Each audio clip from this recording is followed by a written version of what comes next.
بسم اللہ الرحمن الرحیم۔ السلام علیکم، welcome to the class 9۔ Class آج جو ہے وہ ہم سورہ احزاب کو سٹارٹ کریں گے۔ آپ کو پتہ ہے کلاس میں ہم نے سورہ احزاب کا تعارف جو ہے میں نے آپ کے ساتھ شیئر کیا تھا، اور آج ہم باقاعدہ سورہ احزاب کی آیت نمبر 1 سے شروع کرتے ہیں، ٹھیک ہے؟ ترجمہ بھی اور ساتھ میں مختصر اس کی تفسیر بھی۔ آیت نمبر 1، بسم اللہ الرحمن الرحیم۔ یا ایہا النبی اتق اللہ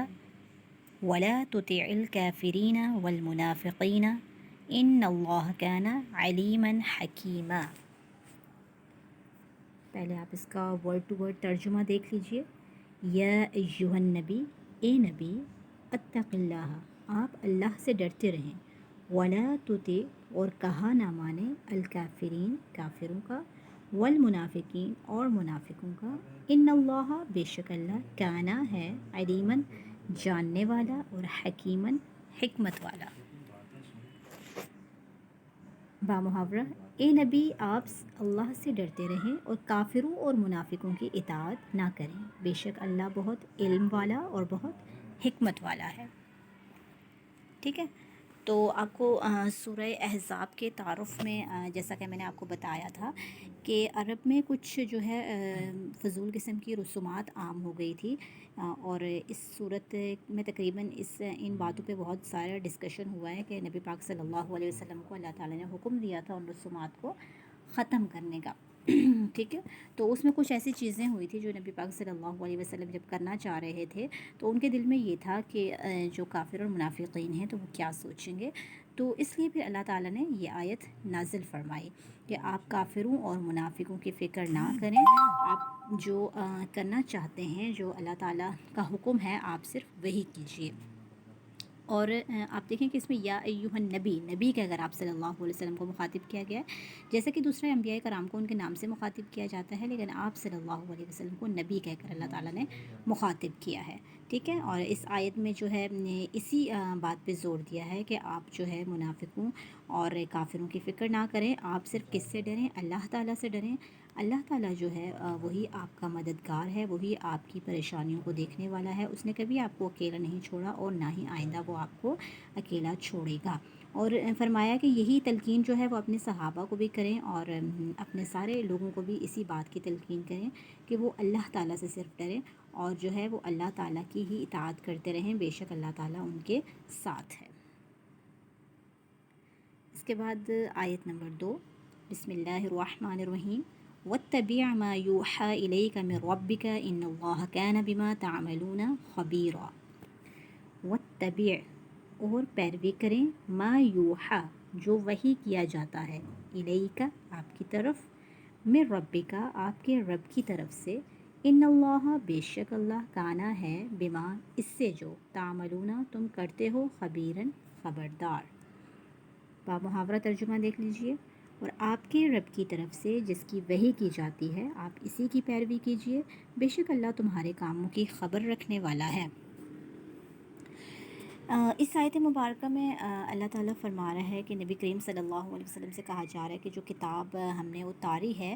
وہی کتاب جو ہے وہ ہدایت کے لیے ہے، وہ ہدایت کا سرچشمہ ہے، اور آپ جو ہے وہ اسی پہ ثابت قدم رہیے گا۔ ہم نے جو آپ کی طرف کلام اتارا ہے اس میں ساری چیزیں جو ہیں وہ بیان کر دی گئی ہیں، اور آپ نے اسی کو دیکھنا ہے، اسی پہ ثابت قدم رہنا ہے، اور بے شک اللہ تعالیٰ جو ہے وہ سب کچھ جاننے والا ہے۔ جو آپ کرتے ہیں، یعنی جو منافقین کر رہے ہیں یا جو مسلمان کر رہے ہیں، ہر چیز کو اللہ تعالیٰ جو ہے وہ جاننے والا ہے۔ آیت نمبر 3، بسم اللہ الرحمن الرحیم۔ وتوکل علی اللہ وکفی باللہ وکیلا۔ وتوکل، اور بھروسہ رکھیں آپ، علی اللہ، اللہ پر، وکفی، اور کافی ہے، باللہ، اللہ، وکیلا، کارساز، اور اللہ پر توکل کیجئے اور اللہ کافی کارساز ہے، ٹھیک ہے؟ اس کے بعد اللہ تعالیٰ نے فرمایا کہ اللہ تعالیٰ ہی آپ کے لیے کافی ہے، اور اللہ تعالیٰ پر ہی بھروسہ رکھیں، وہی کارساز ہے، وہی آپ کی پریشانیوں کو دور کرنے والا ہے، غیب سے مدد کرنے والا ہے۔ اور اسی چیز کی تعلیم آگے دیجئے کہ اللہ تعالیٰ ہی تمہارے لیے کافی ہے، یعنی جو مسلمان اللہ تعالیٰ پر کامل بھروسہ رکھے گا تو اللہ تعالیٰ اس کی ہر پریشانی کو دور کرے گا اور اس کی غیب سے مدد کرے گا، بشرط کہ انسان جو ہے کامل ایمان والا ہو، اللہ تعالیٰ پر کامل بھروسہ رکھے، کامل توکل کرے۔ اس کے بعد جو ہے وہ آیت نمبر 4 ہے، ما جعل اللہ لرجل من قلبین فی جوفی وما جعل ازواجکم تظاہرون منہن امہاتکم وما جعل ادعیاءکم وابناءکم ذالکم قولکم بافواہکم واللہ یقول الحق وہو یہدی السبیل۔ آپ پہلے ترجمہ دیکھ لیجیے اس کا، ما جعل نہیں بنائے، اللہ نے، لرجل کسی آدمی کے لیے، من قلبین دو دل، فی جوفی اس کے سینے میں، اور اس کے سینے میں، وما جعل اور نہیں بنایا، ازواجکم تمہاری بیویاں، اخن وہ جنہیں تو ظاہرون تم ماں کہہ بیٹھتے ہو، منہن ان سے انہیں، امہاتکم تمہاری مائیں، وما جعل اور نہیں بنایا، ادعیاءکم تمہارے منہ بولے بیٹے، ابناءکم تمہارے منہ بولے بیٹے، ذالکم یہ تم، قولکم تمہارا کہنا، بافواہکم اپنے منہ سے، واللہ اور اللہ، یقول فرماتا ہے، الحق حق، وہو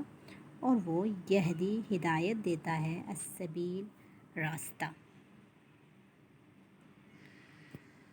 ترجمہ، اللہ نے کسی شخص کے اندر دو دل نہیں بنائے، اور تم اپنی جن بیویوں سے زہار کرتے ہو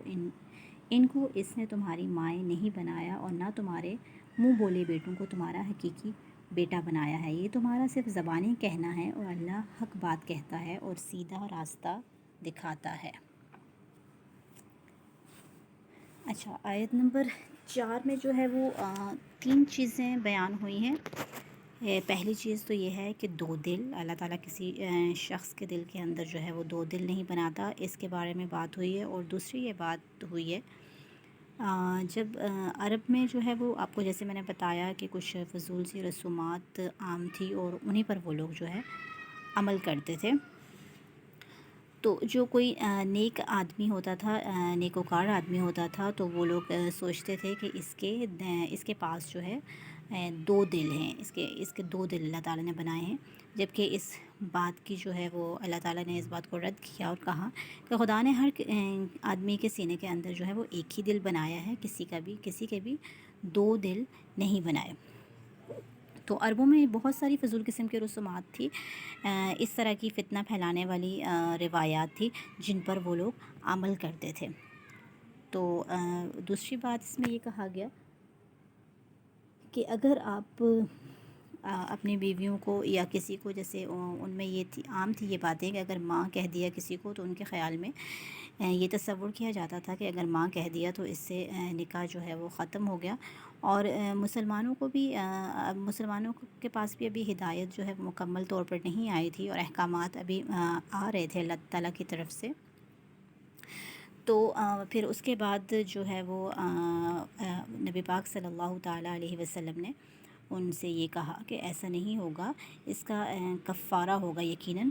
یعنی اگر کوئی شخص اپنی بیوی کو ماں کا درجہ دے دیتا ہے یا ماں کہہ دیتا ہے، تو یہ کہنے سے جو ہے وہ اس کا نکاح ختم نہیں ہوگا، بلکہ وہ ویسے ہی اس کے نکاح میں رہے گی۔ تو اسی طرح سے آپ کے جو غلام تھے حضرت زید بن حارث، جس کا ہم نے تعارف میں بھی ذکر کیا تھا، نبی پاک صلی اللہ علیہ وسلم کے غلام تھے، لیکن وہ ان کے بہت ہی قریبی تھے، غلام تھے جن کو آزاد کروایا تھا نبی پاک صلی اللہ علیہ وسلم نے۔ تو وہ آپ سے بہت زیادہ کلوز تھے، آپ کے لاڈلے تھے۔ تو اسی طرح سے عرب کے لوگ یہ سمجھتے تھے کہ یہ نبی پاک صلی اللہ علیہ وسلم کے بیٹے ہیں، یعنی ان میں ایک یہ رواج بھی تھا، یہ رسم بھی تھی کہ اگر کوئی کسی کو اپنا بیٹا کہتا تو وہ حقیقت میں سمجھتے تھے، حقیقت میں اس کو مان لیا جاتا تھا، اور باقاعدہ جو ہے وہ جائیداد میں اس کو حصہ وغیرہ بھی دینا لازمی سمجھتے تھے۔ تو یہ ساری ایسی رسومات تھی جن کا ختم کرنا بہت زیادہ ضروری تھا۔ تو حضرت زید بن حارث جو تھے، نبی پاک صلی اللہ علیہ وسلم نے ان کا نکاح جو ہے وہ اپنی پھوپھی زاد بیٹی سے کیا تھا، لیکن بعد میں جو ہے وہ ان کے آپس میں کچھ بن نہ سکی، تو وہ نکاح جو ہے ختم ہو گیا، طلاق ہو گئی۔ تو اس کے بعد جو ہے وہ نبی پاک صلی اللہ علیہ وسلم جو ہے اپنی پھوپھی کی بیٹی سے خود نکاح کرنا چاہتے تھے، اور کیا بھی تاکہ اس چیز کو ختم کیا جا سکے، اس چیز کو واضح کیا جا سکے کہ یہ نبی پاک صلی اللہ علیہ وسلم کے حقیقی بیٹے نہیں ہیں، یہ آپ صلی اللہ علیہ وسلم کے حقیقی بیٹے نہیں ہیں، کیونکہ نبی پاک صلی اللہ علیہ وسلم کے جو بیٹے تھے ان کا بچپن میں ہی وہ وصال فرما گئے تھے۔ تو یہ بات جو ہے وہ لوگوں کے سامنے واضح کرنی تھی، لوگوں کو اس کی لوگوں کی اس کی طرف توجہ دلانی تھی کہ یہ ساری چیزیں ایسے نہیں ہیں جیسے وہ سمجھتے ہیں، بلکہ جو اللہ تعالیٰ نے احکامات نازل کیے ہیں اور اللہ تعالیٰ جو آپ کو بتا رہا ہے ان چیزوں کو آپ کو ویسے ہی ماننا ہے، اور اپنی طرف سے اس طرح کی رسومات نہیں بنانی ہیں۔ تو باقاعدہ وہاں کے جو یہودی وغیرہ تھے وہ زید بن حارث جو ہیں ان کو زید بن محمد کے نام سے پکارنے لگے تھے،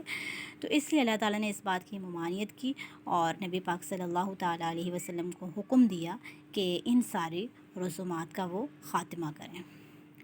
تو آج ہم نے آیت نمبر 1 سے 4 تک جو ہے ترجمہ اور اس کی مختصر تفسیر کی ہے کلاس، تو آپ لوگ اس کو نوٹ کریں، اس کو سنیں، پھر انشاءاللہ ہم نیکسٹ کلاس میں آیت نمبر 5 سے کنٹینیو کریں گے۔ اوکے، اللہ حافظ، جزاک اللہ۔